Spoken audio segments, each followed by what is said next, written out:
Disfruta con nosotros una buena taza de café. Uno casi puede predecir que va a aumentar en los homicidios y la violencia. Es que ahí está también hospedado un líder del cártel del Golfo. Entonces realmente iban sobre él. Nuestra cifra negra en periodos vacacionales, si bien ha bajado, no deja de ser significativa. El debate internacional entre Occidente está precisamente basado sobre el tema de la inequidad de ingresos. Mejor debate y un sofisticado análisis. Con la información de primera mano, la degustamos con una buena taza del primer café.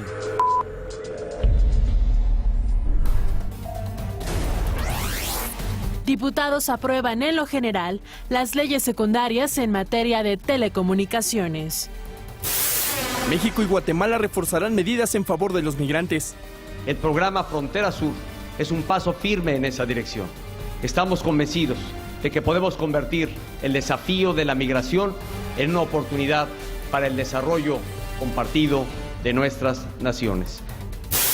El gobierno capitalino anuncia apoyos para los dueños de vehículos afectados por las nuevas medidas del programa Hoy No Circula. Estaríamos hablando de un ejercicio de 200 millones para encontrar políticas que beneficien a la ciudadanía. ¿Cuáles podrían ser estas? Primero, la transformación de vehículos diésel a vehículos de gas y otras que tienen que ver con los convertidores catalíticos.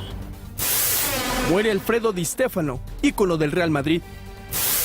En Nigeria, escapan más de 60 mujeres secuestradas por Boko Haram. 7 de la mañana con 2 minutos. Bienvenidos al primer café en este martes 8 de julio. Le agradecemos su presencia en esta mañana como todos los días y los saludamos con muchísimo gusto. Ana María Salazar. ¿Qué tal? Palacio, ¿Cómo ¿cómo están? ¿Cómo les va? Pues aquí disfrutando el primer... Qué rico está este primer cafecito de la mañana. Hoy en especial, ¿verdad? No, hoy en especial, sí. Oye, pues lo que ha sucedido en las últimas 24 horas es que, por si no fuera suficiente en el Medio Oriente, se están intercambiando fuego y cohetes en la franja de Gaza, israelitas y palestinos. Ya los palestinos han disparado más de 100 cohetes hacia zonas de territorio israelí. Gaza es una franja palestina que está en disputa, que ahí es la discusión eterna de propiedad de Israel, tierra palestina. Esa es buena parte del conflicto. Y ya van 6 muertos en las últimas 24 horas, donde se reaviva este conflicto una vez más, porque es un conflicto de más de 50 años en una de las zonas permanentemente más calientes del mundo. Y también tenemos que prácticamente el Instituto Nacional Electoral va a dar el registro a 3 nuevos partidos. Uno de ellos es Morena, de Andrés Manuel López Obrador. El otro es el Frente Humanista, que tiene un corte socialdemócrata. Y el otro es Encuentro Social, que dicen va a ser el partido de la familia en los términos tradicionales. De acuerdo con el presidente del Instituto Nacional Electoral, Lorenzo Córdoba, está prácticamente terminado el proceso y él prevé que habrá 3 nuevos partidos. Hubo solicitudes de partidos porque es 50, pero solamente 3, que son estos que mencionaba, son los que cumplen con los requisitos que pide el Instituto Nacional Electoral. Esto es lo que no viene en el país informativo. En lo que sucede en el Medio Oriente era imposible que viniera porque ha venido sucediendo desde ayer y a lo largo de lo que fue para nosotros la noche, y para ellos ya fue la mañana y cerca del mediodía. Lo que sí viene en el PAI informativo que nos proporciona la agencia Intélite con 23% de los impactos fue la aprobación en comisiones de la Cámara de Diputados de la Ley de Telecomunicaciones. Se espera que pase sin cambio, no hoy, mañana, porque el debate comienza a las 11 de la mañana y calculan varios diputados que se va a prolongar hasta las 7 de la mañana. Sí. No hay decenas de reservas. Ayer se aprobó, decía yo, en comisiones y hoy se va a votar en lo particular y en lo general y van a hacer su posicionamiento.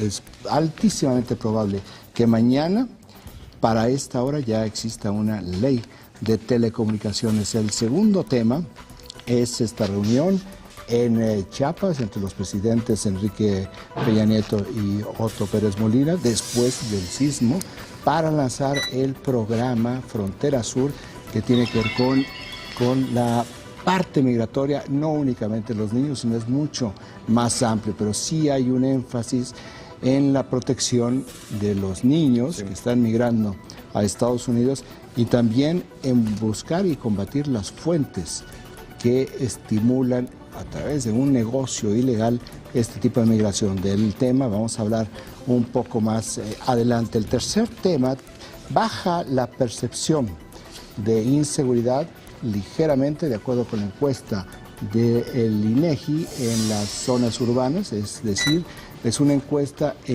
a ciudadanos mexicanos mayores de 18 años en poblaciones de 100,000 o más habitantes en todo el país. Sin embargo, la percepción sigue alta y 7 de cada 10 personas que viven en las ciudades consideran que no es segura su ciudad. Es una cifra todavía que sigue siendo muy alto. El cuarto tema, tenemos 2 temas empatados con 15% de los impactos. Por un lado está este sismo en Chiapas que se dio a las 6 de la mañana con 23 minutos ayer. Aquí lo señalábamos al abrir la emisión, pero ya hay un primer balance, 2 muertos, 37 heridos y de acuerdo con Protección Civil del gobierno de Chiapas, pues fueron afectadas 2.700 viviendas. 6.9 en la escala de Richter fue la intensidad de este sismo, similar al sismo que destruyó Haití. También en el cuarto tema, mencionaba yo, con 15% de los impactos, se ha reanudado en el Senado el debate de la reforma energética y viene ahí una propuesta interesante que se quiere incorporar a la ley de la reforma energética, que es que tanto la Comisión Federal de Electricidad como Pemex se rijan bajo una ley anticorrupción. Quieren meter candados que pueda evitar corrupción en estos organismos. Sigue el Congreso metiéndole candados a esta ley y entre más candados hay, no digo que esto sea malo, pero entre más candados hay, más generan sospechas de efectividad y de no burocracia entre los inversionistas extranjeros. Y el último tema, quinto tema, con 14% de los impactos, el Papa Francisco pidió una vez más perdón por los abusos sexuales del clero, pero lo que sí hizo en su discurso, que fue muy, muy duro, fue cero tolerancia contra la pederastía. Este es el PAI informativo, son 6 temas. No, son 7 temas que ahora sí, ¿qué crees, Ana María? Sí tiene que ver con lo que sucedió ayer. No está incorporado en este tema y vamos a tener un pequeño perfil en este país y vamos a tener un pequeño perfil. La muerte de la saeta rubia Alfredo Di Stéfano, dicen los expertos, uno de los futbolistas más singulares que ha dado el fútbol internacional. En portadas tenemos, la mayoría de las portadas reflejan de una forma u otra el juego que se va a estar llevando a cabo el día de hoy, a las 3 de la tarde, Alemania-Brasil, pero además tenemos información. Quisiera resaltar algo que tiene el New York Times, de nuevo, volviendo al tema de los niños migrantes, que lo tiene en portada de nuevo el New York Times, que tiene que ver otro aspecto de a quién van a culpar por esta ola de niños migrantes que están llegando a Estados Unidos, y se van a una legislación que firmó George W. Bush en el 2008, que era para poder prevenir el tráfico de niños, particularmente. O sea, fue una ley en donde crean incentivos un poco extraños. O sea, lo que dice esta ley, que en lugar de regresar inmediatamente estos niños a sus países de origen, se los detienen, los tienen en Estados Unidos para poder asegurar que no vayan a ser víctimas de tráfico sexual o de otro tipo de tráfico. Entonces, esta ley en particular, por lo menos lo está señalando The New York Times, es una de las razones en donde estas familias están dispuestas a que sacrificar o por lo menos que corran riesgos sus hijos. Se quedó ahí perdida entre las dos administraciones. Pero lo que es interesante es que New York Times está tomando una posición casi en defensa de Barack Obama, porque ha habido muchísimas críticas por parte de los republicanos donde están diciendo por la falta de liderazgo que tiene el presidente en este tema, por eso está sucediendo esto, y resulta que viene el New York Times y pone esta nota en primera plana como recordando que esto es como un dato que añade a lo que acabas de señalar. El New York Times ha desarrollado todo este tipo de reportajes sobre la migración con textos firmados por su corresponsal en este tema, Julia Preston. Sí, claro. Este tema en particular lo firma Carl Hughes, que no está en el tema de la migración, que está en los asuntos políticos en la oficina de New York Times en Washington. ¿Qué es lo que quiero decir? Que exactamente lo que tú acabas de acotar está también reflejado, que ya metió a New York Times a esta cobertura, ya no al tema migratorio, sino directamente a sus reporteros políticos. Sí. Entonces, periódico liberal a la defensa de un presidente liberal. No está en muchos problemas ahorita en términos de percepción. No vaya a ser que los republicanos regresen al poder. Algo que el New York Times no le gusta, como tampoco le gustan otros periódicos como el Washington Post. Sí, pero, y también es un recordatorio como los periódicos de Estados Unidos son muy abiertos en su línea editorial. O sea, yo creo que es muy saludable, ¿no? O sea, que dicen abiertamente, nosotros somos liberales o somos como el Wall Street Journal, somos conservadores, aunque sí tratan estos periódicos con dificultades de ser objetivos en su cobertura, pero es muy claro. Es el esquema de equilibrio, balance, y que la información es información y la opinión es opinión. No la información es opinión, ¿verdad? O no se editorializan las noticias y no hay opinión, ¿no? Entonces, me gustaría resaltar dos cuestiones en la prensa en Primera Nacional. El Financiero le gana a México a Brasil en producción de autos. Lo hemos estado platicando en las últimas semanas, el hecho de que México está invirtiendo y sobre todo este gobierno específico en la producción de los automóviles. Brasil durante años fue reconocido como uno de los principales productores de este tipo de manufactura, y México creo que es muy importante estos números que tiene hoy el Financiero en su primera plana, que ya pasa a Brasil en cuestión de producción de autos, exportadores sobre todo a Estados Unidos, que eso también es importante. Oye, vamos a tocar el tema, pero no podemos dejar de mencionar en el arranque de este programa que en las elecciones de Nayarit ganó Hilario Ramírez. Hilario Ramírez se presentó como candidato independiente en el municipio de San Blas y lo ganó. Y para que el auditorio recuerde quién es Hilario Ramírez, pues es aquella persona que en un mitin dijo: yo sí robé, pero robé poquito para repartírselo a todos ustedes. El Robin Hood de Nayarit ganó por segunda vez, no consecutiva, por segunda vez, la presidencia municipal de San Blas, Nayarit, pero vamos a hablar de las elecciones un poco más adelante. Y el país que también tiene en su primera plana el tema de la muerte de un genio del fútbol, ya lo decía Raimundo, Alfredo Di Stéfano. Mucha gente, él no estuvo presente en esta época ni de la televisión, ni de las telecomunicaciones, ni en los principios como sí Pelé o Maradona, pero la gente que lo vio habla de que fue inclusive mucho mejor que Pelé, mucho mejor que Maradona, una persona simbólica para España porque adopta a España como su país, y para el Real Madrid, el equipo de fútbol más importante del mundo, que se hizo sobre los hombros de este hombre que a nivel internacional y a nivel local en España fue grandísimo en el fútbol, y hoy el país toma su primera plana con una imagen clásica y la muerte, ahí estamos viendo la saeta rubia, como ya bien dices que se le decía, una muerte importante para el mundo del fútbol, importante para España, y ahora en esos tiempos mundialistas se le ha dado también mucho interés, ¿no? Esa fotografía fue en las semifinales de la Copa Europea en 1958, donde el Real Madrid derrota al Vasas de Budapest. No es que sea yo un gran conocedor de las fotografías, sino que lo leí. Que lo leíste de la portada. Nunca pudo del jugar un país. mundial, nunca pudo jugar un mundial por lesiones, Porque por se cuestiones lastimó. también, sí. El único mundial que pudo haber jugado, bueno, con España pudo haber jugado Exacto. 54 Suiza, 58 Suecia o 62 Chile. Pues ahí está, esa es la información que tiene el país de la agencia Intélite en cuestión informativa y también las primeras planas nacionales e internacionales. 7 de la mañana con 15 minutos, vamos a nuestro primer corte aquí en el primer café, no se vaya porque regresamos con mucho más.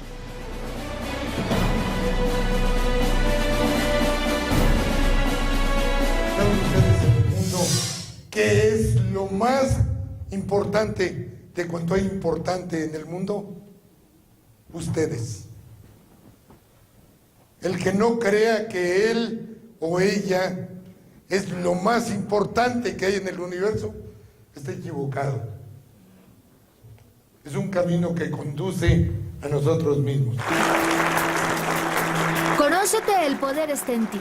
Una conferencia magistral dictada por el ingeniero Arturo Peña del Mazo en el Foro Cultural México Somos Todos. Todo el mundo quiere un cambio y hablan del cambio, nada más que la mayor parte de las personas que quieren el cambio están creyendo que es un cambio exterior y no, es un cambio interior, es un cambio de nosotros mismos. La idea del foro es promover y difundir los valores culturales, pero sobre todo sumar voluntades y propagar las buenas acciones de adentro hacia afuera. Muchas veces por cuestión de, digámoslo así, de desinformación que se fue dando de generación en generación, nos han confrontado las ideas, pero hay algo muy lógico que es el sentido común. Ninguna idea puede confrontar a otra, sino más bien son las traducciones a esas ideas. Creemos en el trabajo, creemos que definitivamente hay guía y brújula, y ese guía y brújula es que hay el deseo de superación. Van y preguntan, tenemos que estar hablando el mismo idioma de ellos, ¿no? Por eso tenemos que prepararnos para entrar a las grandes ligas. Ya entramos al comercio global, esa es la famosa globalización, no nos podemos quedar atrás. Así que la coalición latina es un medio para que también podamos darle dignidad. Un espacio para sumar ideas en vez de chocar ideologías para construir un mejor país. Carla Hernández, Proyecto 40.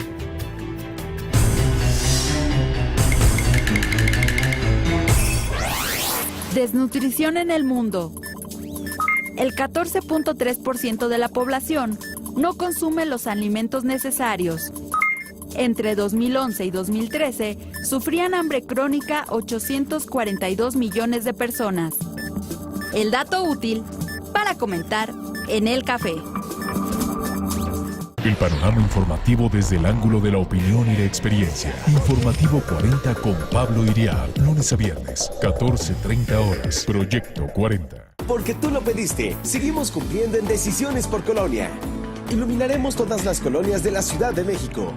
Sí, oíste bien. En un año, en junio de 2015, terminaremos de instalar nuevo alumbrado público, ahorrador de energía con tecnología de punta, para beneficio de todas las colonias y la seguridad de tu familia. Espéranos pronto en tu colonia. Ustedes siempre se las arreglan para desatar la furia de Dios en mí. El precio de la historia. Todos los jueves 22 horas. Proyecto 40.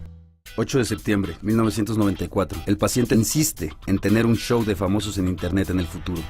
Y dime, Félix, ¿qué más hay en el futuro? ¿Coches voladores? ¿Tabletas electrónicas? Bueno, de hecho sí hay tabletas electrónicas y toman video y todo. Nosotros también tenemos unas tabletas. Son tabletas mágicas. Relájate. Vas a ver cómo te van a hacer sentir mucho mejor. Late Night Express con Félix de Valdivia. El entretenimiento del futuro, hoy. Próximamente, Proyecto 40. ¡Se los juro! En el futuro los gays pueden casarse.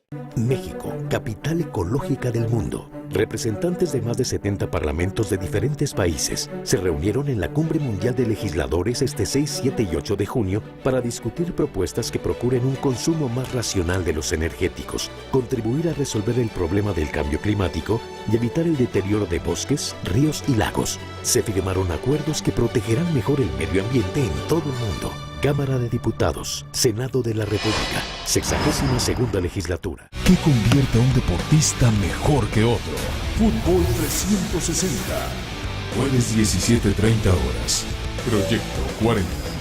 Lourdes Mendoza y sus invitados te muestran el otro lado de los temas más importantes que suceden en el país. ¿A que no sabías? Lunes y miércoles 21 a 30 horas. Proyecto 40.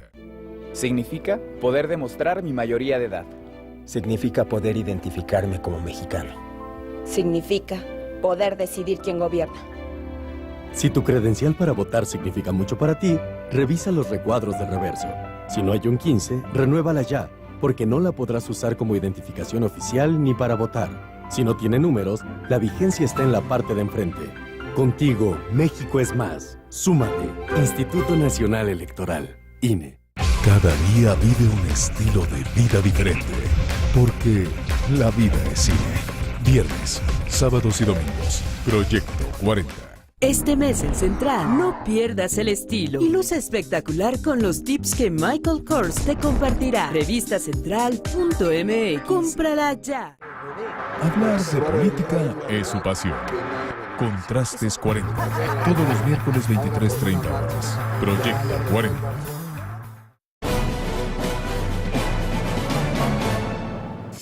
Las leyes secundarias en materia de telecomunicaciones avanzan en la Cámara de Diputados. Luego de casi 5 horas de debate, las Comisiones Unidas de Comunicaciones y de Radio y Televisión de este recinto legislativo avalaron en lo general el dictamen enviado por el Senado con 34 votos a favor, 12 en contra y 1 abstención. Por mayoría, los diputados acordaron que las 196 reservas pendientes se discutirán este martes en el Pleno de San Lázaro, en una sesión que se prevé sea maratónica. Regresamos con nuestros analistas a la mesa de El Primer Café. Se prevé maratónica la sesión, sí. Bueno, ni más ni menos que como 20 horas prácticamente por la lista de oradores, pero también se prevé que pase sin modificaciones y que puede haber algunas reservas que vayan de regreso al Senado, pero no es nada seguro que el Senado las tome en cuenta. Lo que sí, como mencionamos en un principio, es altísimamente probable que este miércoles haya una ley de telecomunicaciones en este país y ya pasará al Ejecutivo para que el presidente la promulgue y entre en vigencia. Esta ley, muy controvertida, muy polémica, pero al final va a salir con el apoyo mayoritario de la mayoría de los partidos, porque el PRD votó en bloque en contra en el Senado. Acaba de declarar el senador Miguel Barbosa, que es el coordinador del PRD en el Senado, que él estaba a favor de la ley de telecomunicaciones, como también otros PRDistas, pero recibieron una instrucción y no lo dice de esta manera, pero también la amenaza de que pueden ser expulsados del PRD si no votaban de manera corporativa. Ahora, también resalta la división en el PAN, porque hubo un número de panistas, senadores panistas que, bueno, se dividió el voto. Y se dividió el voto de que pues están amenazando, por lo menos esta parte del panismo, de poner una demanda, Bueno, pero fíjate lo interesante del tema. Se dividió el voto en el Senado, en la Cámara de Diputados no van a ir juntos. Ahora, es interesante, y por eso lo resalto, porque el líder del PAN hizo declaraciones en contra de la ley de telecomunicaciones, pero al mismo tiempo dijo que los senadores panistas votarían a conciencia. Entonces, hace una crítica, votan a conciencia. El coordinador del PAN en el Senado, que es una persona puesta por él, es una persona de sus confianzas, Jorge Luis Preciado, votó a favor de la ley de telecomunicaciones. En la Cámara de Diputados, donde hay una mayoría de diputados que apoyan a Gustavo Madero, van a votar todos a favor. ¿Qué es lo que te sugiere? Te sugiere que el presidente del PAN hizo declaraciones que buscaban satisfacer al ala más rijosa del partido, pero en la realpolitik vamos con la ley de telecomunicaciones. Esa es una interpretación, yo estoy de acuerdo contigo con esa interpretación. La otra interpretación es que Gustavo Madero no tiene control sobre el partido que debería de haber tenido, considerando lo que pasó que dentro del PRD, que se ordenó que se votara así, y a pesar de que públicamente el liderazgo del PRD, por lo menos en el Senado, decía que pues, no estaban a favor de eso, pero Gustavo Madero no llegó al punto en el cual quedara en una situación de enfrentamiento y de quiebre como se dio con el PRD.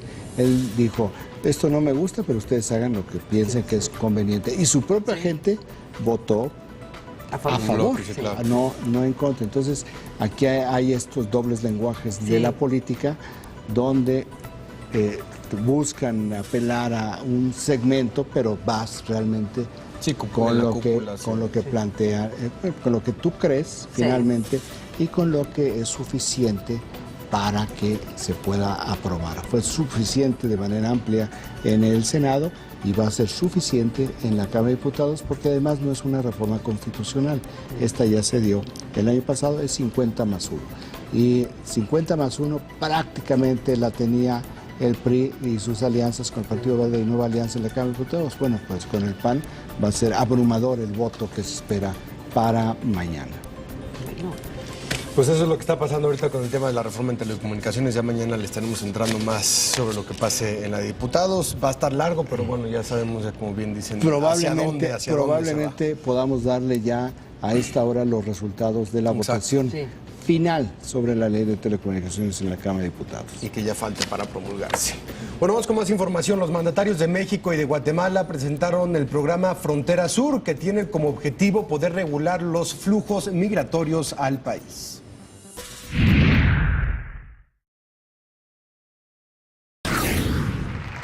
Los presidentes de México, Enrique Peña Nieto, y de Guatemala, Otto Pérez Molina, presentaron el programa Frontera Sur, que busca proteger a los migrantes que pasan por nuestro país a través de 5 ejes de acción.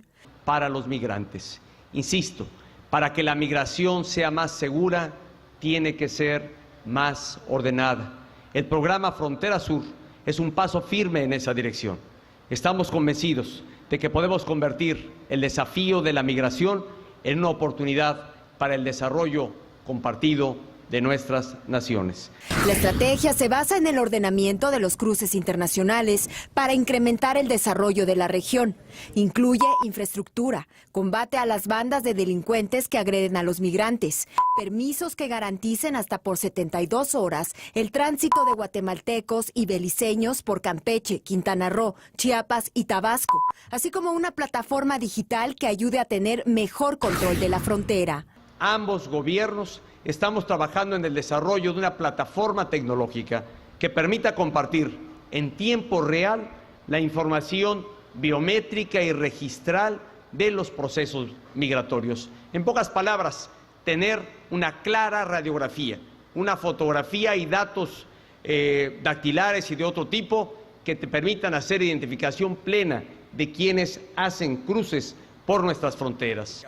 Los puestos aduanales se convertirán en centros de atención al tránsito fronterizo, donde habrán servidores del Instituto Nacional de Migración, de la Secretaría de Salud y del DIF.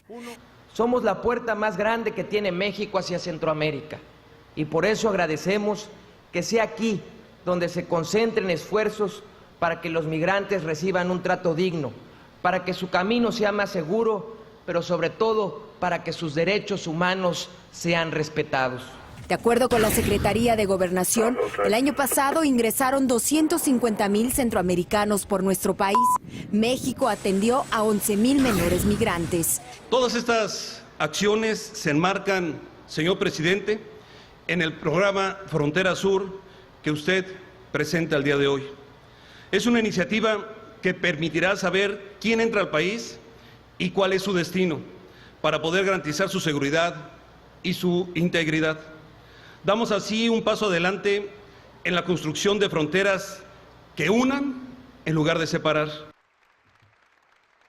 Regresamos con nuestros analistas a la mesa de El Primer Café. ¿Qué tal? Volvemos a las fronteras de la Capitanía General de la Nueva España. Sí, ¿verdad? Es la región que estaba unida antes de la independencia de los pueblos, los pueblos latinoamericanos. Ahora, no tenemos claro este plan. Tenemos enunciados, pero no hay este plan. Lo que dice el secretario de Gobernación es para tener fronteras seguras. Solamente podemos interpretar ante la falta de datos. Cuando él dice fronteras seguras, uno puede pensar, hay una contradicción. Si se abre durante 72 horas el tráfico, ¿cómo pueden haber fronteras seguras?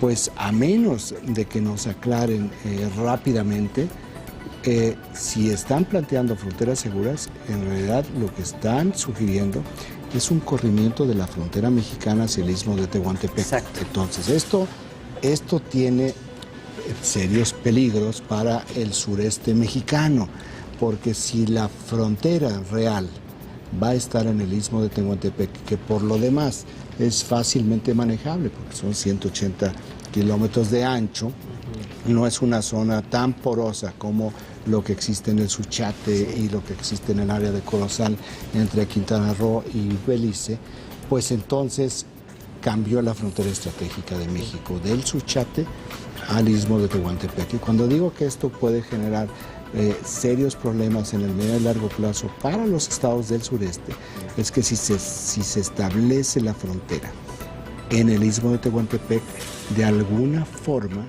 queda aislado el sureste.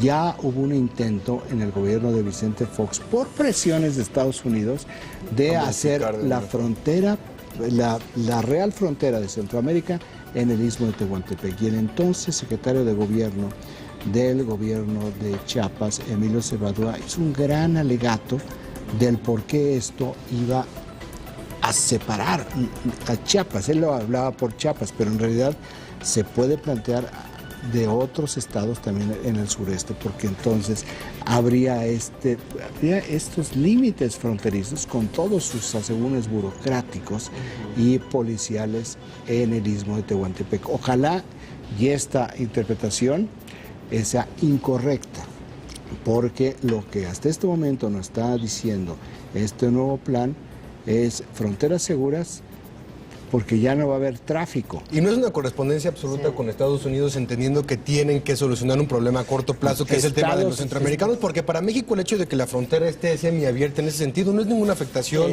y lo hemos platicado ya desde la vez pasada. Genera afectaciones para los estados, porque en el momento en que existe este tipo de flujo libre, tú dices, bueno, ¿y cuáles son las medidas para que después de las 72 horas regresen? Claro. ¿Cómo se, ¿Cómo se van a cruzar hacia les van a dar una credencial? Digo, entiendo, ahí no estoy abogando por ello, pero les van a dar una credencial, una especie de pasaporte. Te dirían en Texas, ¿so what?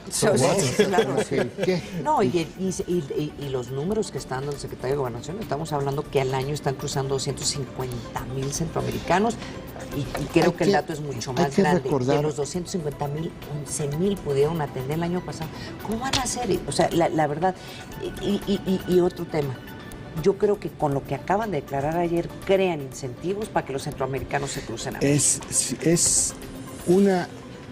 Es algo absolutamente positivo en términos conceptuales, en términos de idea, en términos de solidaridad. El presidente Peña Nieto dijo ayer, si en el pasado fuimos capaces de trabajar con los países centroamericanos para resolver guerras, ¿por qué no vamos a poder resolver esto ahora?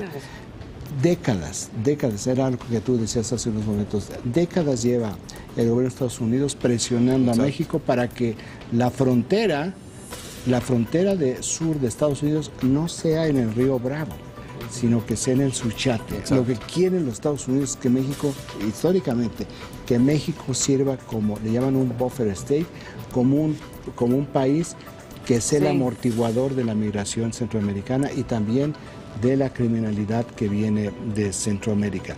Entonces, lo que vemos, o con lo que veo yo particularmente en este plan, es que el sueño de los Estados Unidos se está concretando. Sí, claro. Y aquí, y me voy a lo que tú dices, ¿cómo nos vamos a ver el análisis de lo que va a suceder con los estados del sureste? Hay que recordar que en las guerras centroamericanas se fueron huyendo de la violencia, pues más de 80,000 centroamericanos que se quedaron mucho tiempo en Chiapas y en Campeche y le generaron cargas adicionales a esos gobiernos, porque no es únicamente un asunto de vamos a recibirlo, que es una histórica y muy reconocida política de asilo mexicana, sino qué tipo de servicios vas a tener que crear y qué vas a generar. Entonces, si no tenemos aquí una claridad sobre cómo van a resolver de que este tráfico,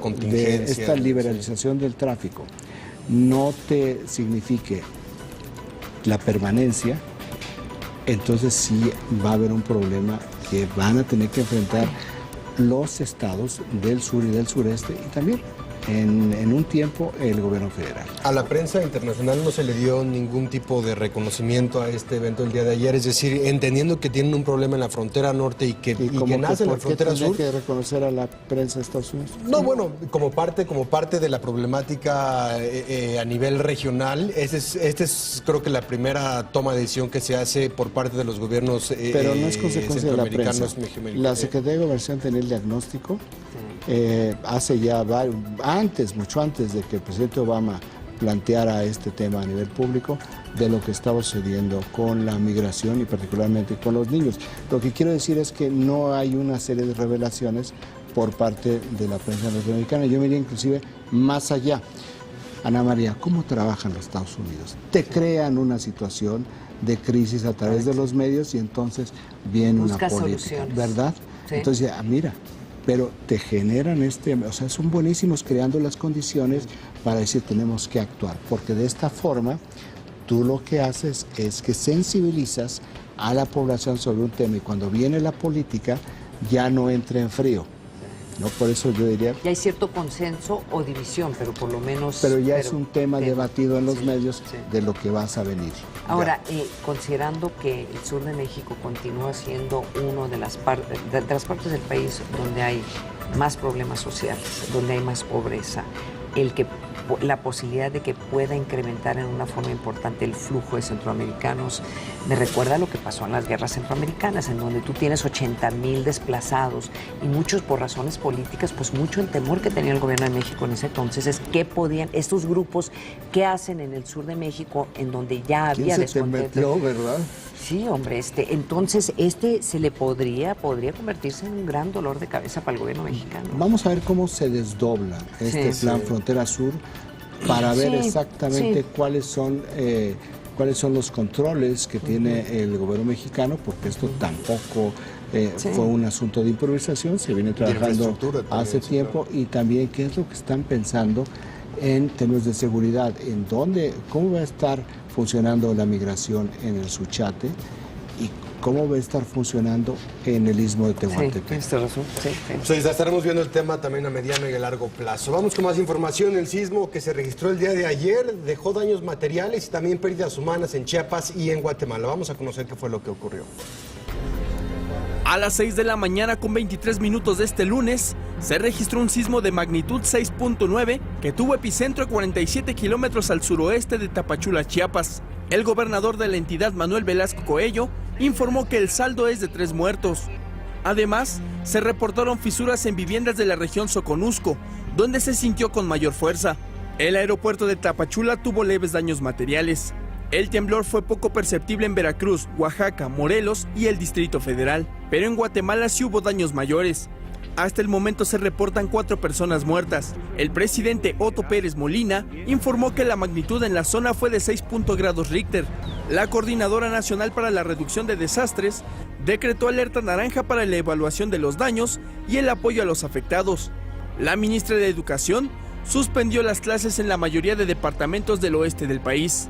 Además, se reportaron algunos derrumbes en varios puntos de Guatemala. Regresamos con nuestros analistas a la mesa de El Primer Café. Considerando la magnitud del terremoto, de veras, del temblor sí es increíble. Sí hubo daños, desafortunadamente hubo muertos, pero nada a comparación de del impacto que pueden tener estos tipos de terremotos y que lo han tenido en otras partes del mundo, ¿no? Bueno, un terremoto de menor intensidad también destruyó el centro de Managua, ¿verdad? Claro. Y también Guatemala, la ciudad de Guatemala en 1972.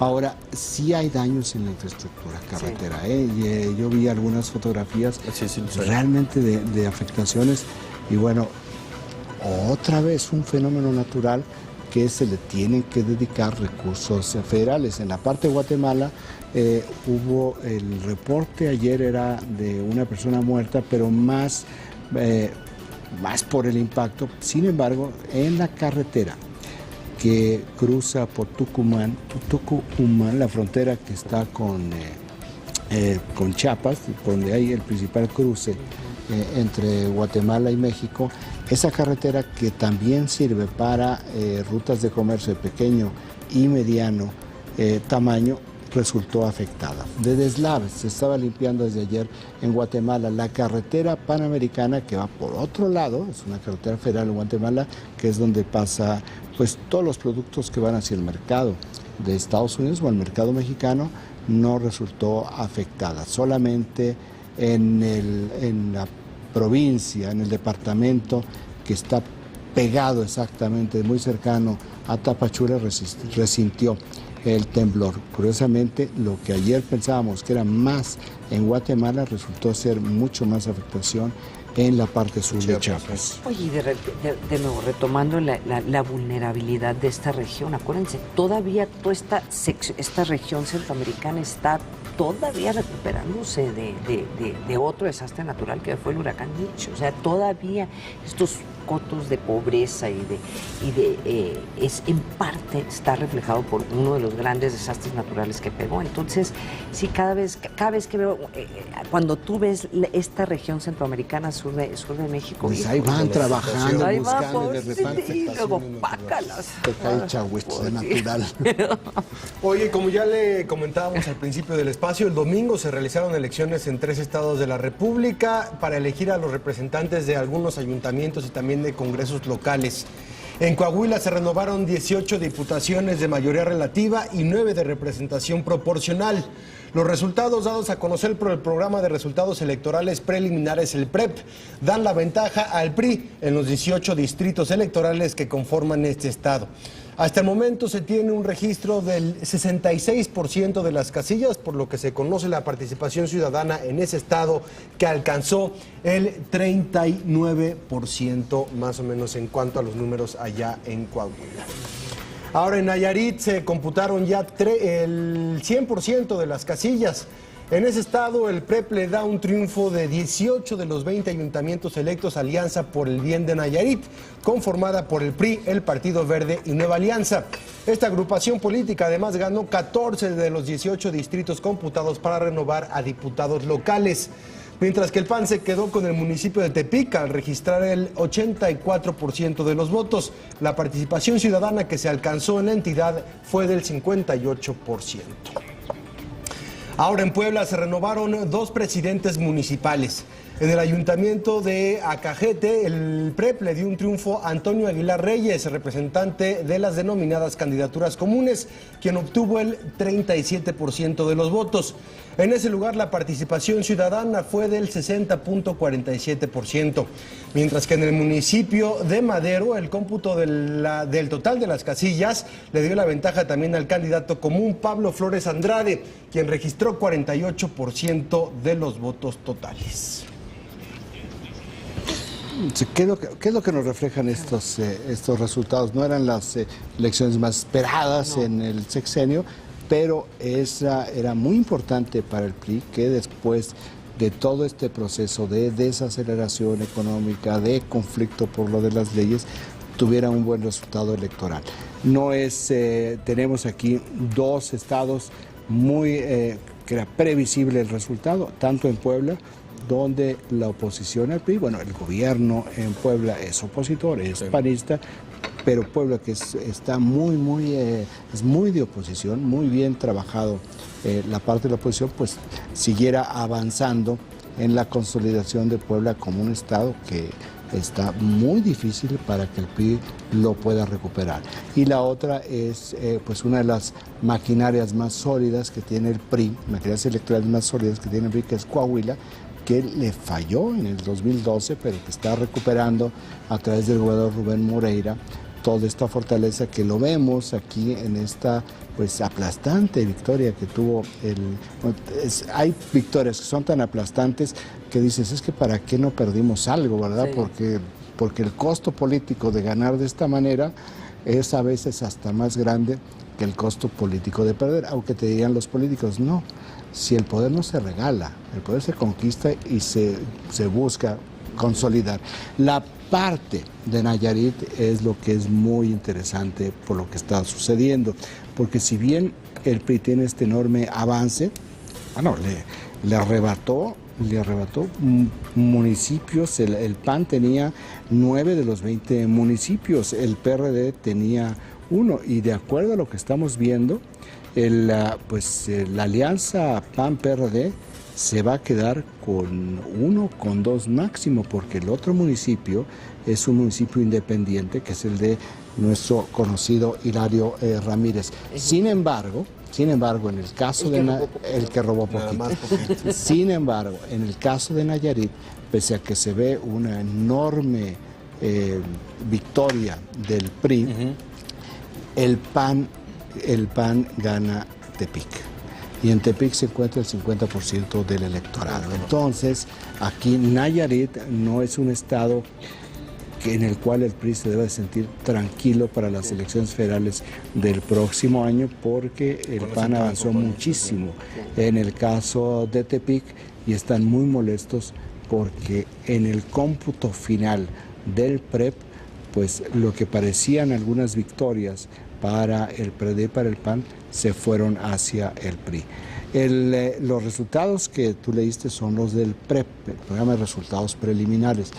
Vamos a ir al cómputo de las actas, ¿verdad? Que va a ser este miércoles, y ahí ya se podrá ver exactamente cómo quedó el resultado en las elecciones de Nayarit, que no va a cambiar mucho, ¿eh? De acuerdo con los datos del PREP, no va a haber un cambio de partido ganador. No sé si en algunos municipios se pudiera dar algún cambio en el resultado, pero ya esto será hacia finales de esta semana, cuando tengamos ya todo claro y veremos si el PRD particularmente se inconforma con algunos resultados en algunos municipios. Cuando uno ve el estado de Coahuila y lo que pasó, por ejemplo, particularmente esta alcaldía de Nayarit, ahí te das cuenta que a veces las democracias no funcionan. Lo de Hilario Ramírez, dices tú, en San Blas. O sea, es increíble él reconociendo que robó poquito, pero que robó, y siendo un personaje también cuestionado por otras razones, gana. Entonces, ahí te dice, o es la idiosincrasia de los electores o es la capacidad de movilizar gente. Yo creo que en este caso es la idiosincrasia de los electores.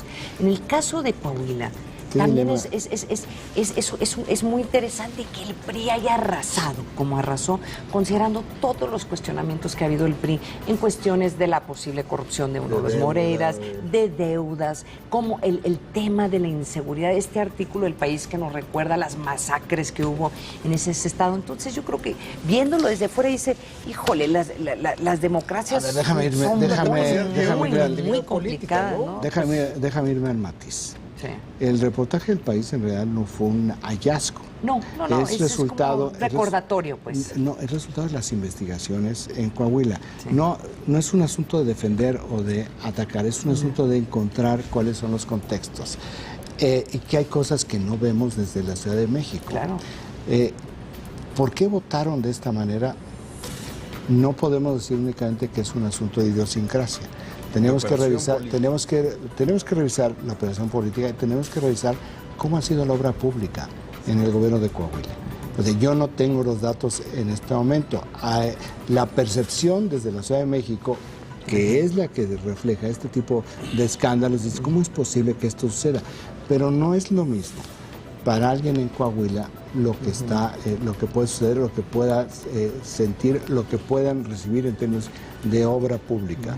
En el caso, yo te diría, alegato contrario, es que en la comarca lagunera la violencia se redujo significativamente. Sí, claro. Entonces, esto que se menciona sobre la inseguridad, que era terrible la inseguridad en varias zonas de Coahuila, pues ha tomado otro nivel. Yo no sé si esto también tiene un impacto directo en el electorado. Hay otro factor, la debilidad del PAN y el PRD, particularmente el PAN, la oposición. No hay oposición. Entonces, ahí está es otra variable muy importante.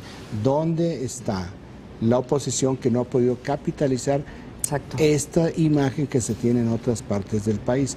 En el caso de Nayarit, lo que dices de San Blas, yo creo que yo sí soy como Winston Churchill. La democracia no es que sean buenas, que es lo menos malo, que existe. Pero aquí el tema es un asunto de democracia, no. Oye, no, déjame nada más. No es un asunto de democracia. Ganó quien la gente quería. Si la gente lo quería a él, pues ganó. Entonces, para efectos de democracia, es un ejercicio impoluto. Oye, ahora, sí, más bien entender este tipo de el tema es para otro lado. El tema es para otro lado. Ahí voy. Si hay una persona que dijo que robó, ¿por qué no hay una denuncia para que entonces los instrumentos del Estado, en este caso la Procuración de Justicia, ¿dónde está la oposición? Ahí está. ¿Dónde está la oposición? Es que sabes que ¿Por qué no lo denunciaron? O sea, ninguna procuraduría puede actuar si no hay una denuncia. Oigan, y perdónenme que le haga esto en la mañana porque sé que muchos de ustedes están desayunando, pero ese solo selfie de Humberto Morena que se toma el pecho y que sale y que era para que nadie votara. Si hablas de la situación por una morena en general. Entonces, yo se los estoy dejando, les estoy dejando esa imagen. Pues ahí está, son las 7 de la mañana con 51 minutos. Vamos a nuestro último corte, aquí en el primer café, y regresamos, no se vayan.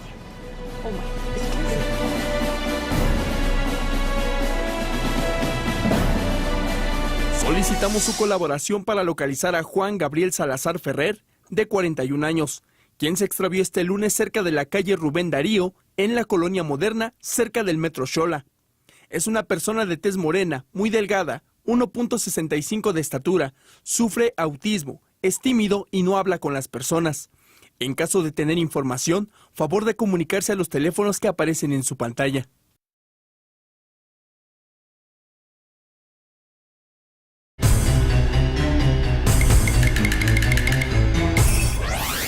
Niños con desnutrición en el mundo.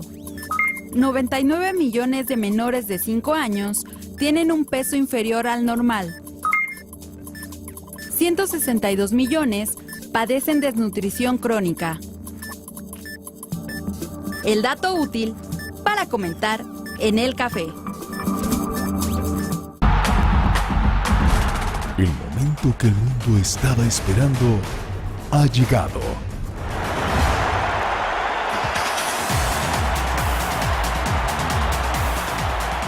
De lunes a viernes, Adalberto Franco y Alina Arnaud harán una reseña de las jugadas que están escribiendo la historia sobre la cancha. Café Deporte Express, lunes a viernes, 19:30 horas. Proyecto 40. Esta semana en Vértigo, en el Día Mundial de la Población, la ONU alerta. Mientras crece el número de habitantes en el planeta, se agotan el agua, los bosques y los alimentos. Urge conciencia mundial. Compra Vértigo hoy mismo. Los reyes de la baraja te mostrarán que el poder está en tus manos. ¿Lo tomas o lo dejas? Martes y jueves 21:30 horas. Proyecto 40. La cultura y la sociedad toman la palabra en La Entrevista con Sarmiento. Miércoles 21:45 horas. Proyecto 40. El único programa en la televisión donde lo único que no se vale es coincidir. La Encerrona. Martes 23:30 horas. Proyecto 40. Ahí viene, chécate.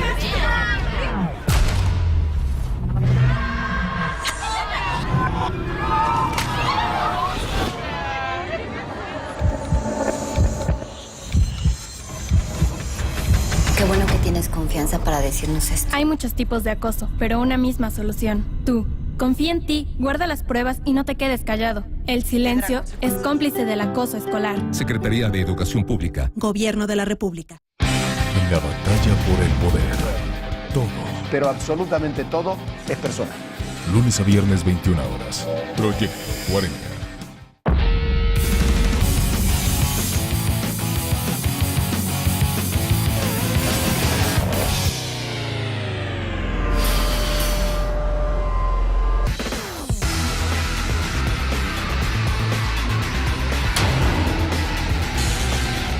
No hay nada que no puedan transformar. Los Restauradores. Viernes 22 horas. Proyecto 40. Venir a Oaxaca y vivirla con los 5 sentidos es algo así. Ven a Oaxaca y sé parte de la fiesta cultural más grande de América Latina. Guelaguetza, un regalo de color y alegría. Ven a Oaxaca, tienes que vivirlo. Gobierno del Estado de Oaxaca, generando bienestar. Heridas del pasado. Tengo miedo. ¿Nos vamos a morir? Proyecto 40.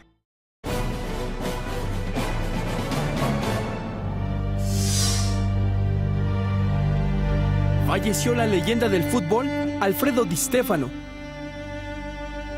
El exjugador argentino y presidente de honor del Real Madrid murió a los 88 años de edad después de permanecer internado en el hospital a causa de un paro cardiorrespiratorio. Di Stéfano, mejor conocido como la Saeta Rubia, nació el 4 de julio de 1926 en Buenos Aires, Argentina. Debutó en el mundo del fútbol a la edad de 19 años en el River Plate. Su llegada al club blanco en 1953 marcó una de las etapas más gloriosas del madridismo. Con este equipo ganó 5 Copas de Europa, una Copa Intercontinental, 8 ligas, una Copa de España, 2 Copas Latinas. Además, recibió 2 Balones de Oro en 1957 y 1959, que lo consagraron como el mejor futbolista del momento. Después, fichó para el Real Club Deportivo Español, donde jugó hasta 1966. Vistió la camiseta de la selección en 31 partidos y marcó un total de 23 goles, aunque no pudo disputar ninguna fase final de un mundial. El argentino nacionalizado español volvió a las canchas como entrenador, donde logró varios campeonatos. Tras darse a conocer su deceso, el mundo del fútbol se despidió de quien es considerado como uno de los 4 grandes del fútbol. A través de las redes sociales, el argentino Leo Messi y el presidente de la FIFA, Josep Blatter, lamentaron la muerte de Alfredo Di Stéfano, mientras que el presidente del Real Madrid, Florentino Pérez, aseguró que se ha ido el mejor futbolista de todos los tiempos. Un día de tristeza absoluta para el madridismo y me atrevo a decir que para todo el mundo del fútbol. Descansa en paz, Alfredo Di Stéfano.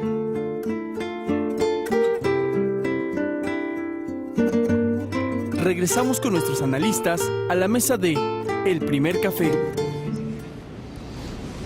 Ahí está.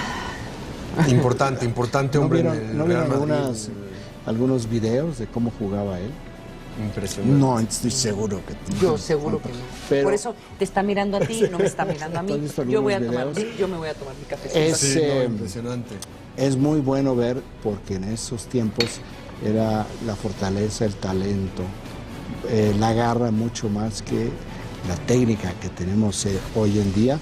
Es también muy sorprendente, una figura tan importante en la historia del fútbol, que ayer, en la víspera de las semifinales de la Copa del Mundo, pues fue lo que dominó la información, como también dominó una buena parte de la información que detuvieron a el empresario de esta organización Match Hospitality, que es la que tiene el convenio con la FIFA para la distribución de boletos a empresas, jugadores y confederaciones, que resultó estar en el centro de la reventa, de los boletos. Es un empresario inglés en esta empresa Match Hospitality, donde el socio minoritario se llama Philipp Blatter, sobrino del presidente de la FIFA. Por si pensamos que la corrupción en Brasil era solamente brasileña, pues ¿qué creen? La corrupción también es global. Oye, nos dice Alex Incómoda que para quienes han vivido la frontera sur, el anuncio de ayer, ella califica, es un mejoradito, y ella sugiere algo que no sé si, es interesante como una reflexión. Es un plan Marshall integral para la frontera, para toda esta región de esa parte en la frontera sur. Pero si Estados Unidos no está involucrado, ¿por qué México decide tomar esa decisión en ese momento? Exacto. Sí está involucrado. Hay un proyecto de desarrollo económico firmado por los presidentes Enrique Peña Nieto y Barack Obama para desarrollar obras de infraestructura en Centroamérica. Yo recuerdo algunas cosas específicas en Nicaragua, en Costa Rica, por supuesto, en Guatemala, nada más que este tipo de infraestructura lo que te da en términos de integración y de desarrollo es de mediano y largo plazo, y aquí el problema es de ayer. Claro, entonces tienen que actuar de una manera muy rápida para contener el problema, y aquí, si no digo, es para tener contento a Estados Unidos, es que el drama de los niños es fundamental. Pero no es problema de México. O sea, sí es problema de México. Va a acabar siendo problema de México. Es problema de México, y el riesgo es de que deje de ser problema de Estados Unidos todo y sea nada más mexicano. Es un problema. Las deportaciones de los niños son directos a Centroamérica. El problema es que se te quedan los niños en México. Sí, Pero imagínate, no los están mandando a México. No, pero los están cruzando por México. Cruzan por México. Sí, en el cruce, claro. El problema para México es el cruce. O sea, es lo que yo voy, ha sido así durante años. Es un problema en Centroamérica, es un problema en México, es un problema en Estados Unidos. Sí. Aquí el tema es que Estados Unidos no se lave las manos al final y sea México el que haga el trabajo. Y el tema de los migrantes es un problema en México. Tú no puedes tener una masacre de 72, 100, 300. Se nos está acabando el tiempo, pero tú dime. No te pregunto. No, a ver, pregúntame. ¿A quién le vas? ¿Alemania o Brasil? Alemania. ¿A quién le vas? Le voy a Brasil, pero creo que va a ganar Alemania. Va a ganar Alemania. Pues yo le iba a Brasil hasta antes de Dilma Rousseff. Le voy a Alemania. Ahora vamos a ser Alemania. Nos vemos mañana. Muchísimas gracias por habernos acompañado. 7 en punto aquí en el Primer Café. Gracias, Ana María Raimundo. Yo soy...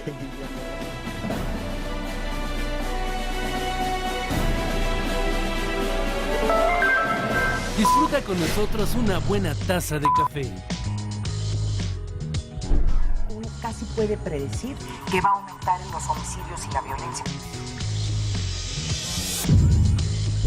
Es que ahí está también hospedado un líder del cártel del Golfo. Entonces realmente iban sobre él. Nuestra cifra negra en periodos vacacionales, si bien ha bajado, no deja de ser significativa. El debate internacional entre Occidente está precisamente basado sobre el tema de la inequidad de ingresos. El mejor debate y un sofisticado análisis con la información de primera mano la degustamos con una buena taza del Primer Café.